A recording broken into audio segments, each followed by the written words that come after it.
Sir ये क्या दूसरा क्लास स्टार्ट कर दिए क्या? हाँ हाँ। अच्छा, ठीक है। नहीं, दूसरा क्लास मतलब कि अ, एक क्लास तो शाम में है, ये जो दो चैप्टर का कुछ कुछ पोर्शन बचा रह गया था, अच्छा अच्छा, ठीक। तो ये दूसरा चैप्टर है। उसका भी कुछ ठीक है पोर्शन सर। बचा है। तब बोल रहा है इसमें जरा। एक और चित्र जो आपके उस किताब में दिया हुआ है, 8वीं कक्षा की किताब में दिया हुआ है, वो सेंट डोमिंगो के गुलामों का विद्रोह। अगस्त 1791 में अ, जनवरी जनवरी में ये हुआ है, ये विद्रोह हुआ था। और ये पेंटिंग जो है सो एस्क्यूडोस्की के द्वारा बनाई गई थी, जिसमें बागान मालिकों ने कैरिबियाई द्वीपों में सेंट डोमिंगो के फ्रांसीसी उपनिवेश में नील और चीनी का उत्पादन किया जाता था। और जो उसमें काम करने वाले अफ्रीकी गुलामों ने 1791 विद्रोह कर दिया और बागानों को जला दिया, और उनके अमीर बागान मालिकों को मार डाला। 1792 में फ्रांस ने फ्रांसीसी उपनिवेशों में दास प्रथा को समाप्त कर दिया। इस घटना के कारण कैरिबियाई द्वीपों पर नील के बागान नष्ट हो गए। भाई जी, आपको ध्यान में होगा कि 1792 में फ्रांसीसी उपनिवेशों में दास प्रथा को समाप्त करने वाले वाले कौन थे? क्या घटना हो चुकी थी वहां पर? तो ध्यान में रखिए, ध्यान में लाइए अपने इसमें, आगे उत्तर दीजिए मुझे। अब उस पोर्शन के आधार पर ये पहला तो बिल्कुल फैक्चुअल है कि कैरिबियाई द्वीप में किस फ्रांसीसी उपनिवेश में 1791 में दास विद्रोह हुआ। ये तो आपको नाम याद रखना होगा कि डोमिंगो सेंट डोमिंगो में ये विद्रोह हुआ था। तो ये तो फैक्ट्स आपको याद कर लेना होगा। दूसरा फैक्ट है कि सेंट डोमिंगो में फ्रांसीसी बागवानों द्वारा उत्पादित मुख्य फसलें कौन सी थी? तो इसमें क्या आएगा? अभी हम लोगों ने पढ़ा कि नील और चीनी, ये दो चीजों की खेती होती थी। हाँ। अब विद्रोह के क्या परिणाम हुए? गुलामों ने फ्रांस में से सफलतापूर्वक, अब ये आपके लिए थोड़ा ट्रिकी क्वेश्चन है। गुलामों ने फ्रांस के से सफलतापूर्वक स्वतंत्रता हासिल की। बागान जला दिए गए, बागान मालिक मारे गए, दास प्रथा को सुदृढ़ किया गया, दासों को सख्त कानून लागू किए गए। फ्रांसीसी सरकार ने दासों को अधिक अधिकार प्रदान किए। अब इसमें से आप सी को तो खारिज कर सकते हैं। अब बताइए, ए और बी और सी, ये तीन ऑप्शन है। इसमें गुलामों ने विद्रोह का क्या परिणाम हुआ? गुलामों ने फ्रांस से सफलतापूर्वक स्वतंत्रता प्राप्त की। इसका अर्थ ये लगता है कि अ, उनका उस देश पर, क्षेत्र पर शासन हो गया। ऐसा तो नहीं हुआ था केवल दास प्रथा समाप्त हुई थी। ठीक है। फ्रांसीसी सरकार ने दासों को अधिक अधिकार प्रदान किए। अब इसका अर्थ क्या निकलता है कि उनका दास प्रथा जो है सो उनकी बनी रही, और उसके अंदर ही उनको अधिक अधिकार मिल गए। ऐसा नहीं था, बाद में उस अधिकार जो है उनको पूरी तरह से उसका समाप्त कर दिया गया था। दास प्रथा को ही समाप्त कर दिया गया। तो इसमें उत्तर क्या बचता है? बागान जला दिए गए और बागान मालिक मारे गए।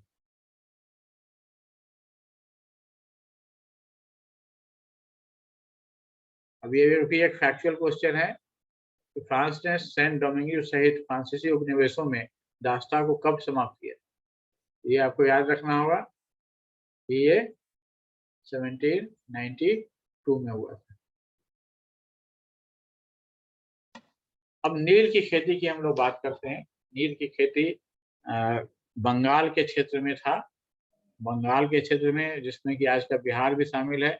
और बाद में बंगाल में एक विद्रोह हुआ था, जिसके कारण बंगाल का जो अभी अभी वर्तमान बंगाल का क्षेत्र है, वहाँ तो नील की खेती बंद हो गई थी, लेकिन जो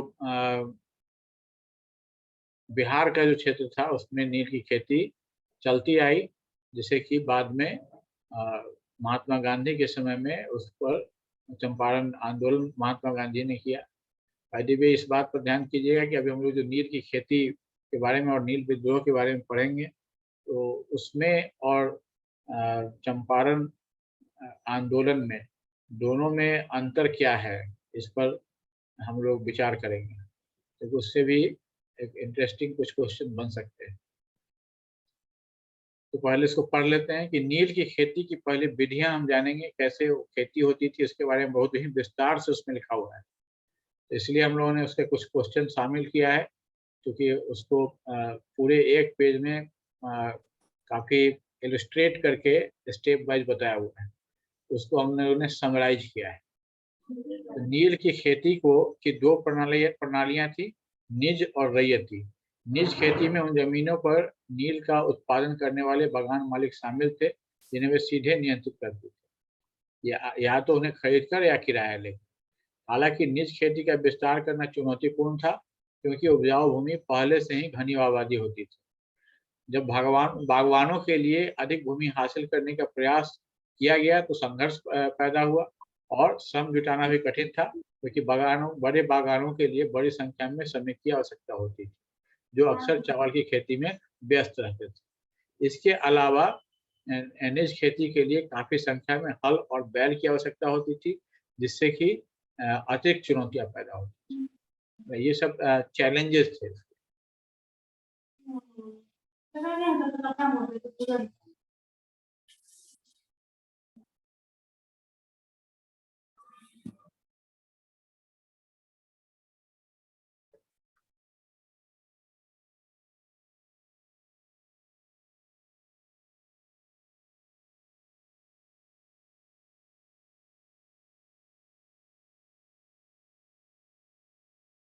तो नील उत्पादन की प्रक्रिया क्या थी?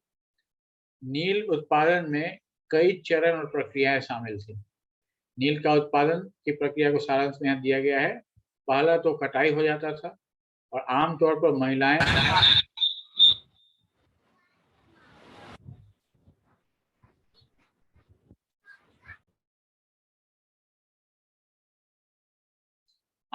महिलाएं जो पौधों को नील के काट के कारखाने तक ले जाती थी, है ना, महिलाएं ही इसको ले जाती थी। ये इम्पोर्टेंट इसलिए है क्योंकि बाकी की खेती में महिलाएं बराबर की हिस्सेदारी करती थी, जैसे चावल की खेती में, लेकिन इस खेती में महिलाओं की भूमिका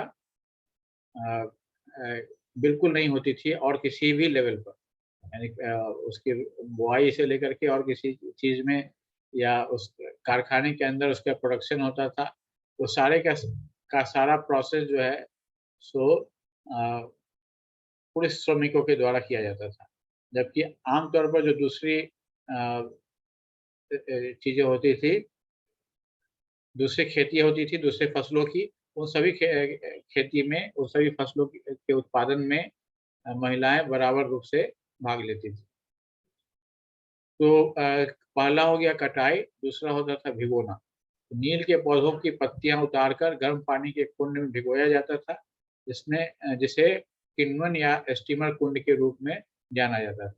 भिगोने की यह प्रक्रिया कई घंटों तक चलती थी। जैसे ही नील की पत्तियां किण्वित होती थी, कुंड में तरल उबलने लगता था और बुलबुले बनने लगते थे। सड़े हुए पत्तों को कुंड से हटा दिया जाता था, और तरल को नीचे रख के दूसरे कुंड में डाल दिया जाता था। पिटाई, दूसरे बाग या कुंड, जिसे पीतर बाग के रूप में जाना जाता है, घोल को लगातार हिलाया जाता था और पैडल से पीटा जाता था। यह प्रक्रिया 8 घंटे से अधिक समय तक चलती थी, और श्रमिकों को कमर तक पानी में खड़ा होना पड़ता था पीटने के लिए, और ये 8-8 घंटे तक पानी में श्रमिक खड़े होते थे। उसके बाद उसमें चूना मिलाया जाता था, क्योंकि बीटर बाट में तरल धीरे धीरे हरा और फिर नीला हो जाता था, और उसके बाद चूने के का पानी बाद में मिलाया जाता था। इससे नील के टुकड़ों को अलग करने में मदद मिलती थी, और नील गुच्छों में यानी थक्का बन के नील अलग हो जाता था, जिससे कुंड के तल पर एक मैला तलछट बन जाता था, और स्पष्ट पानी का जो ये है वो ऊपर बन जाता था। पानी का साफ पानी अलग होकर के ऊपर आ जाता था और नीचे मैला तलछट बन जाता था।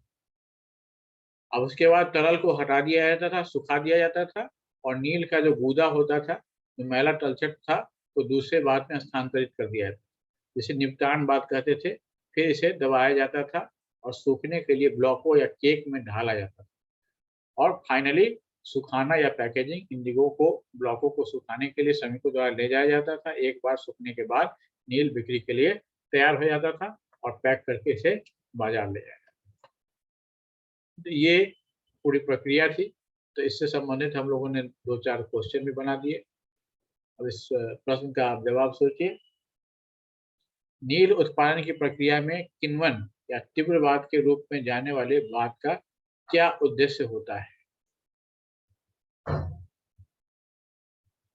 किण्वन तो पहला था फर्स्ट स्टेप। ऑप्शन पर आप सोचिए, जस्ट ए मोमेंट।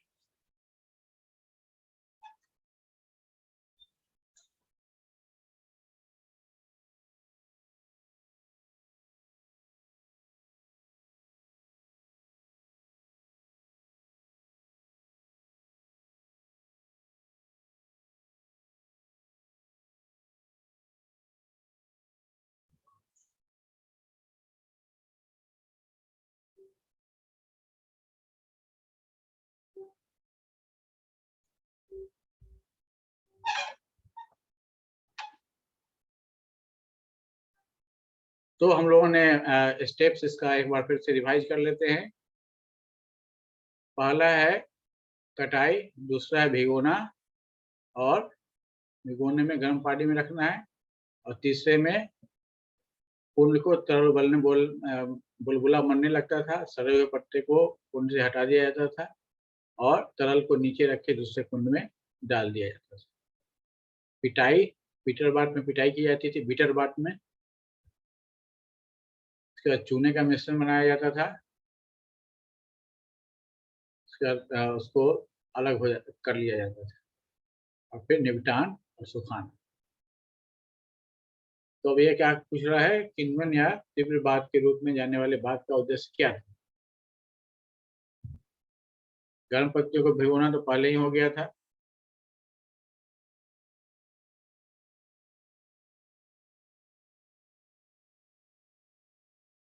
फाइनल इसमें किण्वन के बाद साफ तरल पदार्थ बाहर निकल जाता था और मटमैला नीचे बैठ जाता था। ये उत्तर होगा।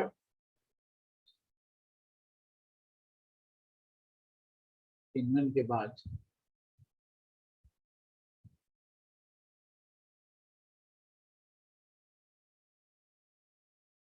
तो पृथक्करण होता है। किण्वन में किण्वित होती है, बुलबुले उठने लगते हैं, सड़े हुए हटा दिए जाते हैं और तरल को दूसरे कुंड में डाल दिया जाता है। इसका सेकेंड स्टेप भी इसी में होता है, पिटाई। घोल को लगातार हिलाया जाता था और पीटा जाता था बीटर बात में।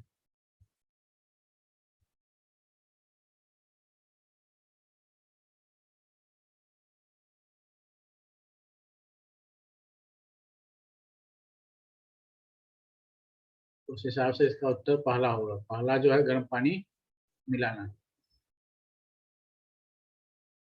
गर्म कुंड में मिलाया जाता था। बीटर स्टीपर कुंड बोला जाता था। ठीक है।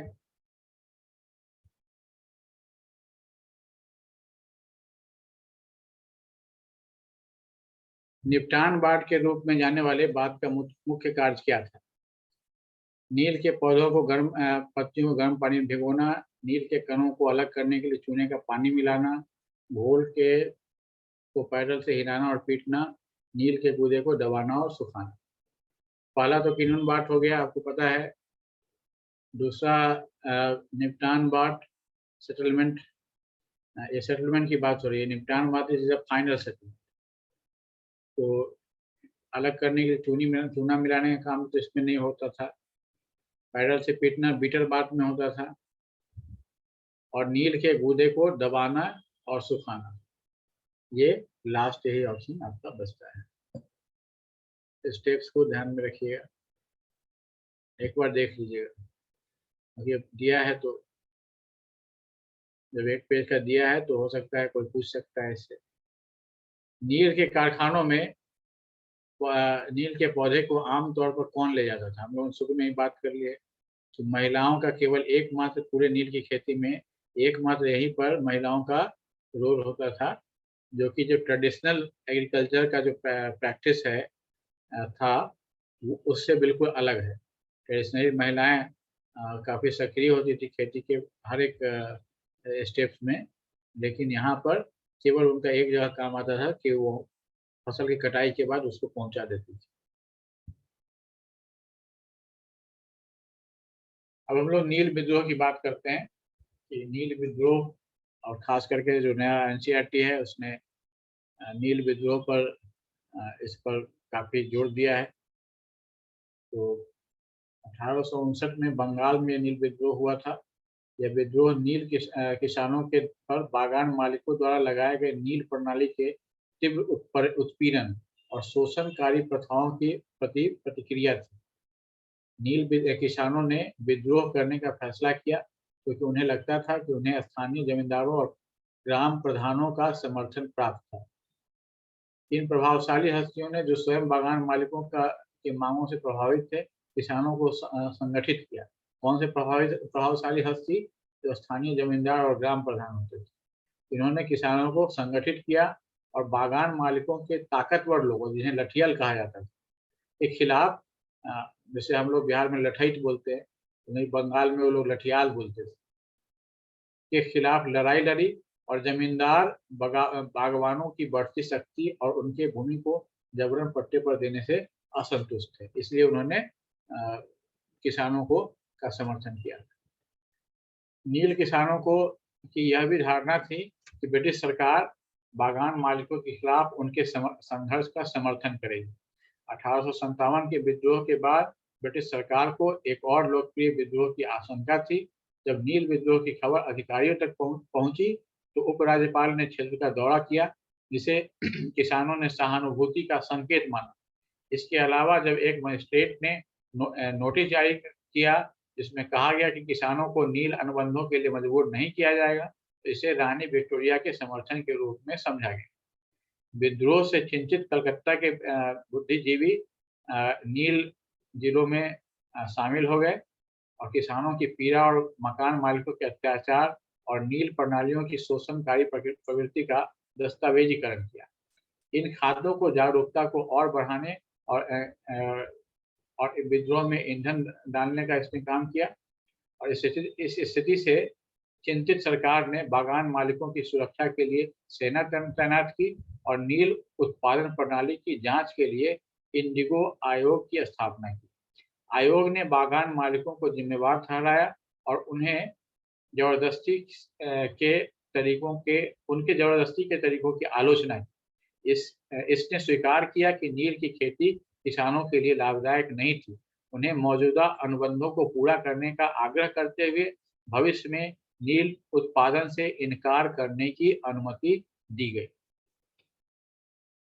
तो ये नील विद्रोह की संक्षिप्त कहानी थी। अब इसकी इस क्वेश्चन को जरा देख लेते हैं। इसके पीछे मुख्य कारण क्या था? अब ये थोड़ा सा ट्रिकी है, थोड़ा ध्यान से पढ़िए। स्थानीय जमींदारों के सपोर्ट के बिना वो लोग तो युद्ध के लिए सोच भी नहीं सकते थे। विद्रोह के लिए कराधान वाले को तो आप कैंसिल कर सकते हैं। किसानों के लिए सरकारी समर्थन का अभाव था। ये बात भी बहुत हद तक सही है कि सरकारी सीधे सरकार तो समर्थन नहीं कर रही थी, तभी तो उनको विद्रोह का सामना करना पड़ा। और नील प्रथा, नील प्रथा नहीं, नील की खेती है यहाँ पर, इसको सिस्टम का प्रथा नहीं, नील की खेती है, नील व्यवस्था की शोषणकारी प्रथाएं। बताइए क्या इसमें उत्तर हो सकता है सही? एक उत्तर तो मैंने आपके लिए पहले ही रिजेक्ट कर दिया। स्थानीय जमींदार बसते हैं, फिर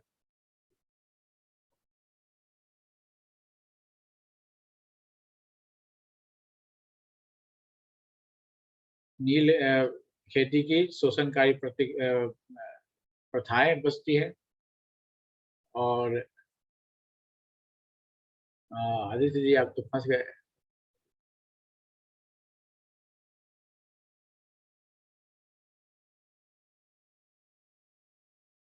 देखिए मुख्य कारण पूछ रहा है, जमींदारों का हस्तक्षेप है ना, इंटरफेरेंस। अगर ये सपोर्ट रहता तो उसका थोड़ा कारण बनता था कि मुख्य कारण पूछ रहा है। शब्द पर ध्यान दीजिए, नील विद्रोह का मुख्य कारण, मुख्य कारण तो उसकी शोषणकारी जो प्रथाएं हैं वही रहेंगी,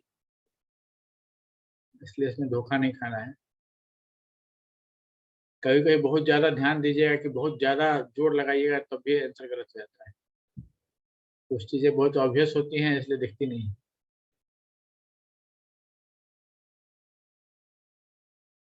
स्थानीय जमींदारों का हस्तक्षेप, स्थानीय जमींदार जो थे वो अ, बंगाल के नील विद्रोह का मुख्य कारण क्या था, ये सवाल है।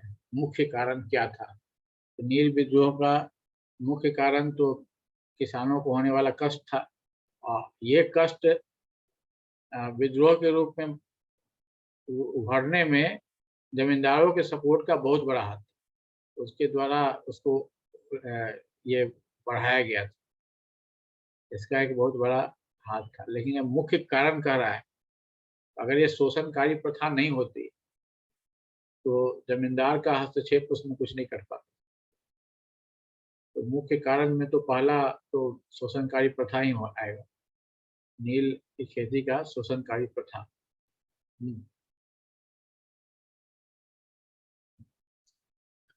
चलिए, समर्थन किसने किया? अब इनमें से बागान मालिकों, शब्द पर ध्यान दीजिएगा, बहुत ध्यान से पढ़िएगा।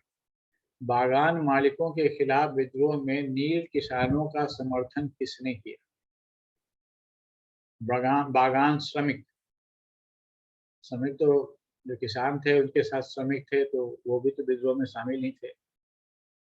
ब्रिटिश सरकार के अधिकारी ने को भी जो विद्रोही थे वो मानते थे कि हमारा सपोर्ट कर रहे हैं।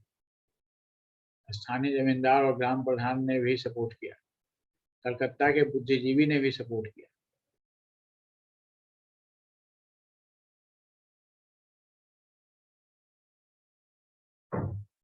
अब यहाँ शब्द है बागान मालिकों के खिलाफ विद्रोह में, विद्रोह में किसानों का समर्थन किसने किया?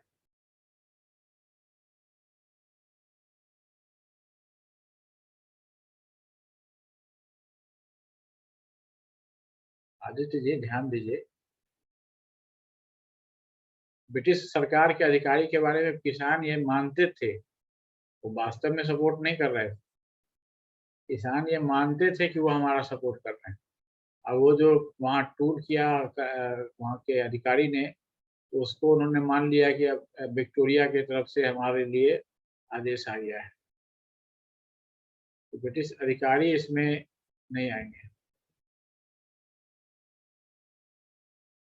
बागान के श्रमिक का तो ये मतलब ही नहीं हो, तो उन्होंने शुरू ही किया था। कलकत्ता के बुद्धिजीवी बाद में उन्होंने आके दस्तावेजीकरण किया, डॉक्यूमेंटेशन किया, और उसको वहां पर फैलाया। मतलब कि इंटीरियर्स में नहीं, वो उसको उन्होंने जो कलकत्ता और जो दूसरी जगह थी जहाँ पर लोग इस पर विचार विमर्श करते थे, तो उन्होंने दस्तावेजीकरण करके उसके कष्ट को बताया लोगों को, ताकि उससे सरकार फिर चिंतित हुई।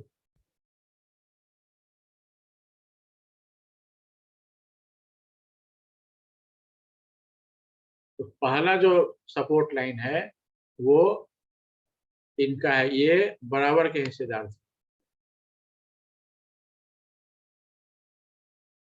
हाँ, नाटक एक लिखा गया है,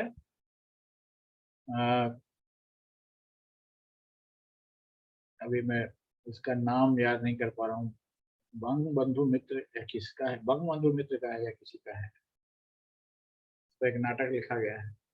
तो ये इंटेलेक्चुअल्स का सपोर्ट उनको मिला था।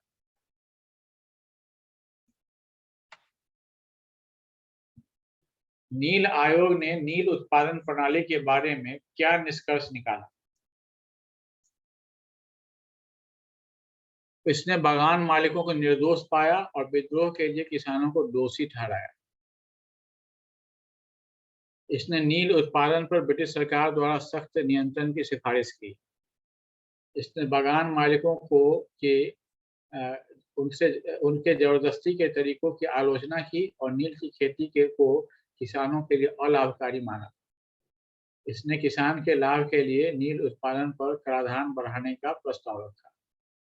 अब ये तो लास्ट वाला आप सीधे रिजेक्ट कर सकते हैं। अब बताइए, तो बहुत सिंपल है,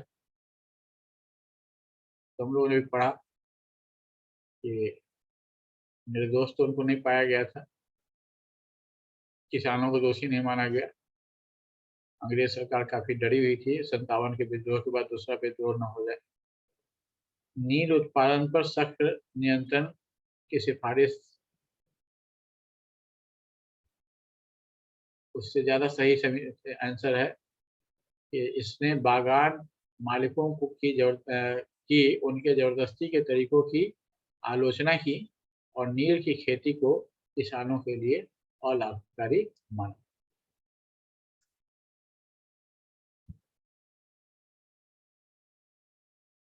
नील आयोग ने भविष्य में नील उत्पादन के संबंध में नील किसानों को क्या करने की अनुमति दी? अब इस क्वेश्चन के वर्डिंग्स को ध्यान में देते हुए इसका उत्तर दीजिए। उन्हें बागवानों के साथ मौजूदा अनुबंधों को पूरा करना आवश्यक था। उन्हें आर्थिक कारणों से नील की खेती को जारी रखने के लिए प्रोत्साहित किया गया। उन्हें नील का उत्पादन करना है या नहीं, यह चुनने की पूरी आज़ादी दी गई। नील की खेती के लिए उन्हें ब्रिटिश सरकार से अनुमति लेनी पड़ती थी। They had to take permission from British government for cultivation of indigo. तो ये लास्ट वाला तो आप खारिज कर सकते हैं पहले ही। अब बाकी के 3 में देखिए,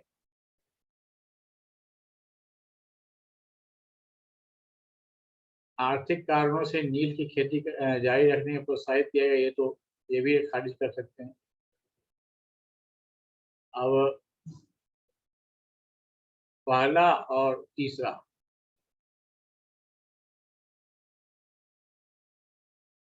इनमें से क्या हो सकता है? अनुबंधों को पूरा करना आवश्यक था, ये तो आयोग ने कहा था कि अभी वर्तमान अनुबंध को आप पूरा कर दीजिए। और उन्हें नील का उत्पादन करना है या नहीं, यह चुनने की पूरी आज़ादी थी, यह भी सही है। लेकिन इन दोनों में से इस प्रश्न के हिसाब से क्या सही? What did Indigo Commission allow the indigo farmers to do with regard to the future indigo production?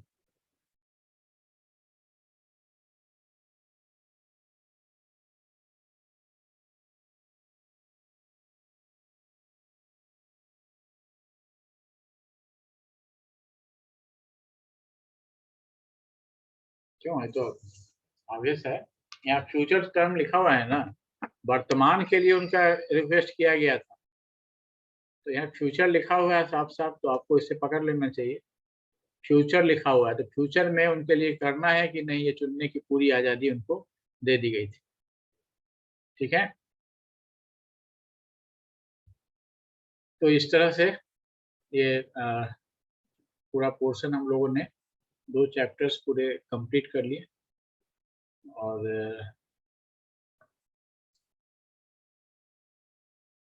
7 बज के सही समय पर हम लोगों ने ख़त्म भी कर लिया इसको। नहीं, सही समय पर नहीं ख़त्म किया, देर से ख़त्म किया।